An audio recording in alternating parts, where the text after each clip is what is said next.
17 मार्च 2007 को वो भारतीय टीम जिसे उस 2007 वनडे वर्ल्ड कप का one of the best strongest team बताया जा रहा था, वही टीम वर्ल्ड कप का पहला मैच विश्व का सबसे कमजोर टीम बांग्लादेश से 5 विकेट से हार जाती है। चारों तरफ से भारत को सिर्फ गालियां ही सुनने को मिल रही थी, लेकिन बात सिर्फ गालियों पर ही नहीं रुकी। 23 मार्च 2007 को जब भारत श्रीलंका से अपना डिसाइडिंग मैच खेलने उतरा, तब भारत को यह मैच किसी भी हाल में जीतना ही जीतना था। इस मैच में भी भारत 155 रन का एक एवरेज टारगेट चेज करते हुए 185 रन पे ही ऑल आउट हो गया। जिस टीम में सचिन, गांगुली, सहवाग, राहुल, धोनी जैसे बैट्समैन थे, अजीत अगरकर, कुंबले और भज्जी जैसे बॉलर थे, उस टीम को वर्ल्ड कप आते ही इतना बेबस हो जाना किसी को रास नहीं आया। जहां बांग्लादेश से हारने में दुनिया उन शब्दों का प्रहार कर रही थी, वही श्रीलंका से हारकर वर्ल्ड कप से बाहर होने में यही प्रहार पत्थरों में बदल गए थे।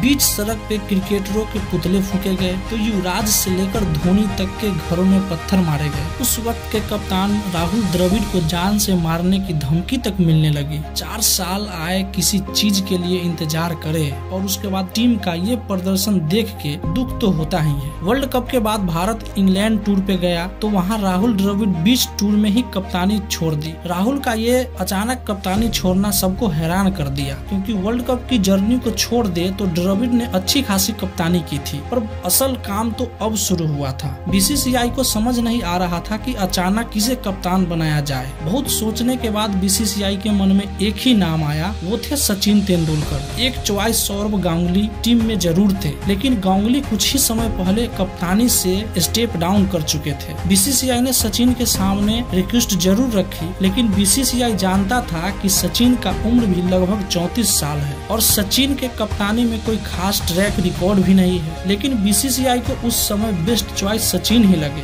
लेकिन बीसीसीआई जानता था कि उन्हें जल्द ही ऐसा कप्तान बिल्ड करना होगा जो लंबे समय तक टीम का कमान संभाल सके। लेकिन बीसीसीआई को झटका तब लगा जब सचिन ने कप्तानी लेने से मना कर दिया, क्योंकि बीसीसीआई मेनली आने वाला T20 वर्ल्ड कप के लिए टीम को तैयार करना चाहती थी। सचिन को कप्तानी न लेने की 3 सबसे बड़ी रीजन था। पहला, वो जानते थे कि टीम का सबसे सीनियर प्लेयर है, जिस वजह से 2007 का वनडे वर्ल्ड कप का हार उन्हें एक बड़ा कारण माना जा रहा था। और दूसरा, ऐसे वक्त में वो कप्तानी के रूप में और जिम्मेदारी नहीं लेना चाहते थे, और ऊपर उनका कप्तानी का ट्रैक रिकॉर्ड कोई खास नहीं था। और तीसरा रीजन वो था जो T20 वर्ल्ड कप में जाने का खुद को एक करेक्ट चॉइस नहीं मानते थे। शरद पवार जो उस समय बीसीसीआई के कमान संभालते थे, उन्होंने बताया कि सचिन के मना करने पे बोला कि तुम और द्रविड़ नहीं करोगे तो कौन करेगा। और यहाँ से कहानी दिलचस्प होने वाली थी। तो सचिन के मना करने पर शरद पवार ने जब सवाल किया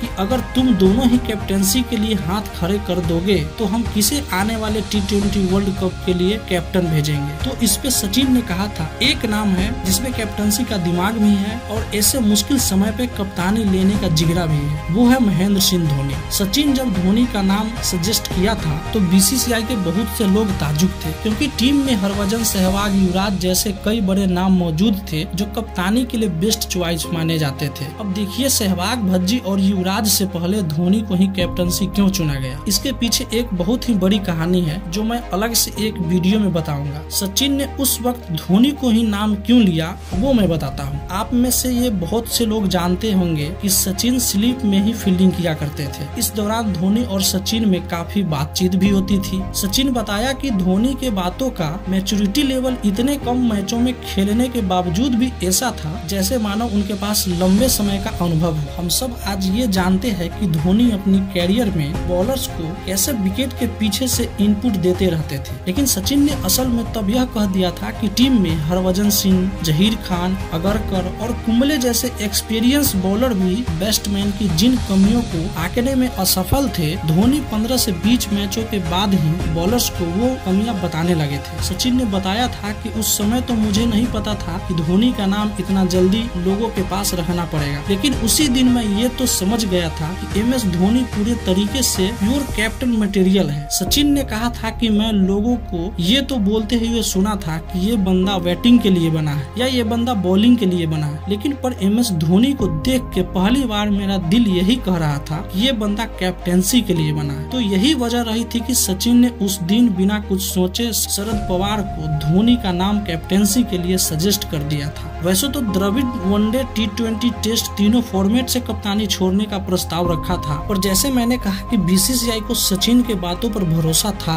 लेकिन अभी धोनी के कैप्टेंसी पर भरोसा नहीं था। इसलिए उन्हें इस वक्त सिर्फ इतना ही निर्णय लिया कि द्रविड़ अभी वनडे की कप्तान बने रहेंगे। फिलहाल आने वाले T20 वर्ल्ड कप के लिए हम धोनी के साथ जाएंगे, और उस दिन से इतिहास गवाह है कि धोनी ने अपने कैप्टनसी के पहले ही एग्जाम को सिर्फ मैच जीता के पास नहीं किया, बल्कि पहली बार में भारत को T20 वर्ल्ड कप का विश्व विजेता बना के पास किया। सचिन का एक एक शब्द मानो जीवित हो गया। जिस BCCI को धोनी के कैप्टनसी पे भरोसा नहीं था, यह एहसास हो गया कि सचिन सही थे और हम गलत थे। नतीजा ये रहा कि T20 वर्ल्ड कप के जस्ट बाद धोनी को वनडे फॉर्मेट का भी कप्तान बना दिया गया, और धीरे धीरे जब कुंबले ने टेस्ट छोड़ा तो धोनी ने टेस्ट का भी कप्तान बन गए। अब धोनी की कप्तानी में भारत ने क्या क्या हासिल किया, मुझे नहीं लगता कि इसे किसी को बताने की जरूरत है, क्योंकि इतिहास के पन्नों और BCCI के अवार्ड रूम चीख चीख के आज भी कहता है कि धोनी की कैप्टेंसी ने जितना भारत को दिया है उतना शायद ही कोई